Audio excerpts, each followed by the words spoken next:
Hey, John here. Welcome back to my channel. If you haven't already, hit that subscribe button, hit that bell icon to receive notifications, and if you like the video, give me a thumbs up. Let's talk Harry Potter and the Sorcerer's Stone. I got some more things on my mind. Let's talk about them. Let's talk about some differences between the book and the movie. Let's talk about these ghosts. In the book, we get to meet the ghosts before the sorting ceremony. Basically, as soon as Harry gets to Hogwarts, we meet the ghost. We meet Nearly Headless Nick, we meet the monk, and we meet the Bloody Baron. Let's talk about this Bloody Baron. In the book, he's described as being covered in blood.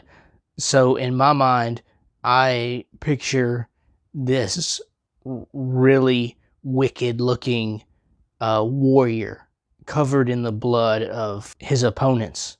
And I picture somebody that's just very intimidating, very menacing, somebody that looks like they would kill you in a heartbeat. And in the movie, we see this.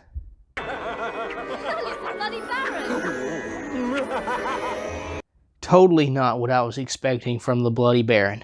I guess they wanted to make it a little more kid-friendly, so they had him just kind of shake his sword around and I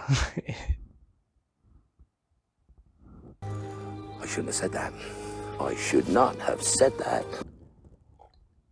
Let's talk about Nearly Headless Nick. In the movie, he's played by John Cleese. I thought that was an excellent choice.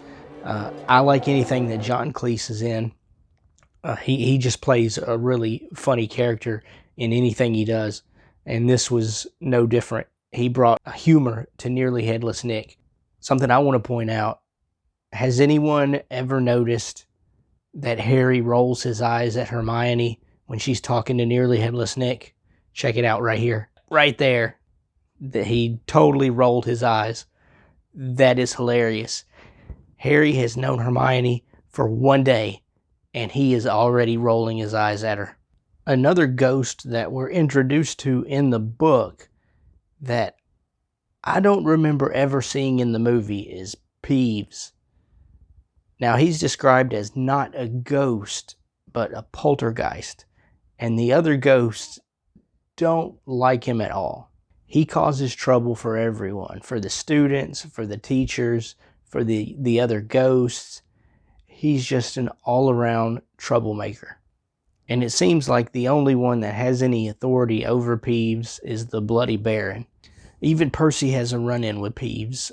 That is totally left out of the movie. But I would love to see Peeves pester Pursley. I can just visualize Percy getting frustrated and why are you doing this?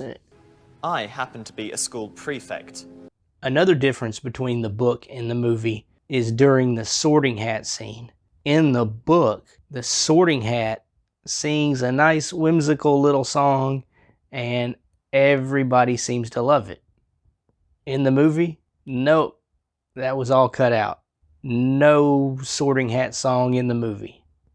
Aside from the ghost, another character we're introduced to in the book early on is Mr. Filch. Oh, and his cat, Mrs. Norris. Now these two go hand in hand and nobody really seems to like them.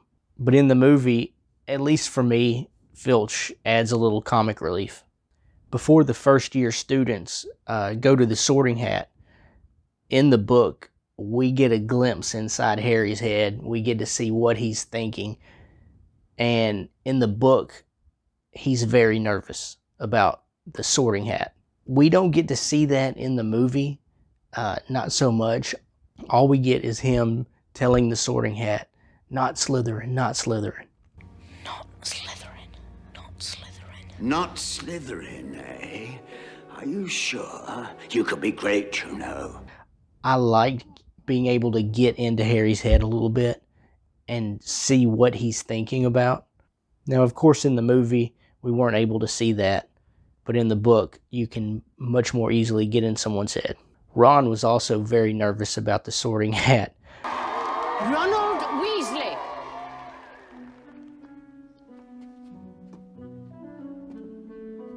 Because George and Fred had been filling Ron's head with all kinds of nonsense about taking a test, wrestling a troll, and who knows what else.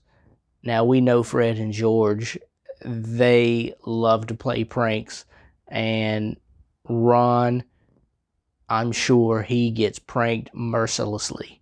And we see in the book that once Ron and Harry figure out that all they have to do is put the hat on, you can visualize in your head the relief that Ron must feel. Now, aside from that phenomenal Sorting Hat song, we also get a song from Dumbledore. And apparently there is no tune or melody to that song. You just sing it however you want, and everyone sings it a different way. And Dumbledore apparently loves it. He just thinks the world of it. I was gonna find this song and I was gonna try to sing it, but I'm not gonna do that for two reasons. I don't want to, and I don't want to lose subscribers right now. Now, if you want to hear that song, just reach out to my friend Patrick. You can go to his channel right here. Apparently, he loves to sing that song to people. So I will give that to him and just bless him with that. One part of the book that I wish was left in the movie, but it wasn't, was when Dumbledore said to the students, "Welcome to a new year at Hogwarts. Before we begin our banquet, I would like to say a few words, and here they are. Nitwit, blubber, oddment, tweak. Thank you." that just shows that Dumbledore can be silly. He's one of the most powerful, if not the most powerful wizard in the world, and he can still be silly. I think it's funny that when Dumbledore is giving his speech talking about the forest, he looks at Ron and Fred. That tells me that Ron and Fred have already developed this strong reputation with Dumbledore. Dumbledore knows how they are. Oh, I'm sorry, George. I want to dive in to the character of Snape. Now, at one point in the book, his eyes are described as dark, like Hagrid's, but without the kindness. They were empty and shallow. In the movie, Snape is portrayed as not having a lot of emotion, just blank. Any emotion that we see come through his betrayal tends to be anger, disgust, resentment. That's probably a good word to describe resentment, because I feel like Snape really resents Harry. And knowing what we know about Snape from the movies, I can see how there would be resentment there. Not saying it's good, but I can see why it's there. So why is Snape the way he is? Why are his eyes blank and emotionless? After all this time. Always. I think that would be it. Now, when Harry sees Snape and he notices Snape sees him, the scar on his head instantly starts throbbing. Nothing. But not for very long, only for a second, and then it's immediately gone.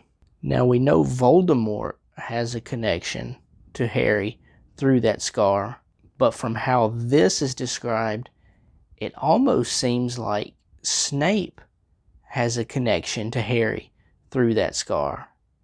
How would that be? Another part of the book that stood out to me was after the Sorting Hat ceremony, Dumbledore spoke and a huge feast appeared in front of them. Let the feast begin.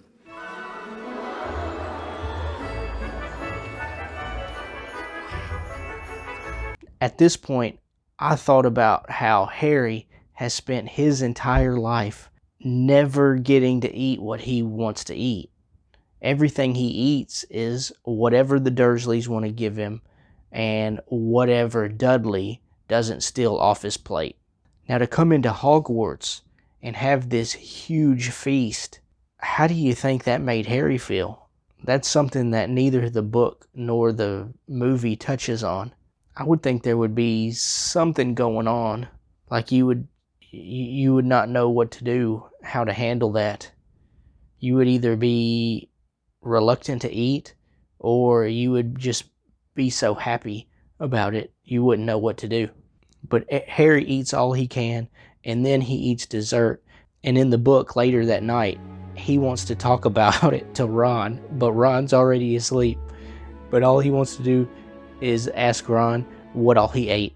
All right, let's talk Mcgonagall. She is one character that I feel like the movie, at least at this point, got dead on, because the book describes her as being witty and clever.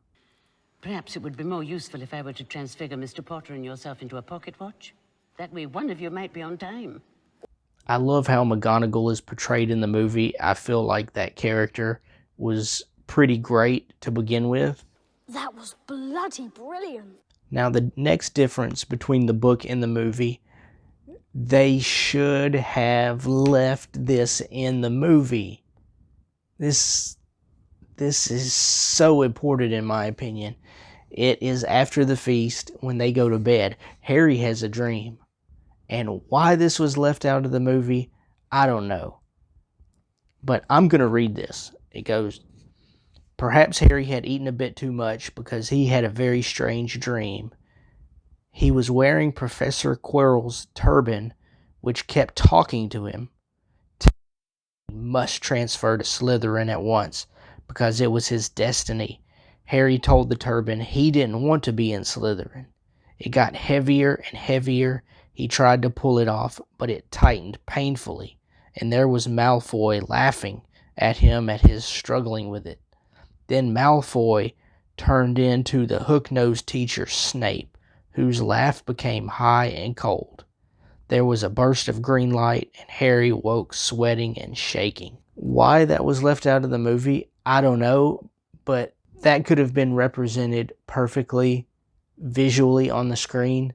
I would have loved to have seen that. For some reason, they decided to leave that out. Now, in Chapter 8, we get to see how Harry and the crew start their classes and how they interact with the teachers at Hogwarts. Now, we get to see that Professor Quirrell, the students don't really seem to like his class. It's bland and boring, and it seems like the students don't even think he knows what he's doing. Another difference between the book and the movie when it comes to Snape is that it says that Snape takes roll before class starts. But of course in the movie we get this.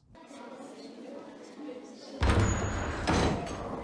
will be no foolish wand-waving or silly incantations in this class. He just barges right into class, starts barking at the students, and he immediately targets Harry because, of course, he resents Harry. Mr. Potter, our new celebrity.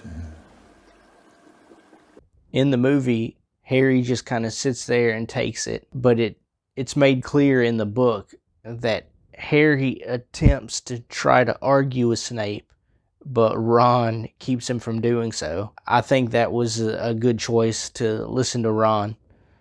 Snape's not a guy you want to mess with. Another part of the book that was changed for the movie was when Hagrid invited Harry to his place for tea, and he brought Ron with him. This part of the book tells me that Hagrid had developed relationships with the other Weasley brothers, because at one point Hagrid asks Ron how his brother Charlie is, and he says, "Oh, I always really liked Charlie. He's really great with the animals," and they start having a conversation about Charlie. And during that time, Harry starts telling Hagrid about how Snape doesn't like him, and we see that Hagrid tries to play it off. He's looking away as he's talking to Harry. That tells me that Hagrid doesn't believe what he's telling Harry. He knows that there is some bad blood between Harry and Snape. Now let's talk about the Gringotts bank break-in. The vault that Hagrid had just emptied earlier that day was broken into. And it was emptied out because Dumbledore told him to empty it. Now my question is, did Dumbledore know that somebody was going to break in? I'm sure we'll find out as we go through the books. Thank you for watching. And like I always say, if you haven't already, hit that subscribe button. Give me a thumbs up if you like what you see. I really appreciate you watching. Hit me up with some comments, and we'll see you next time.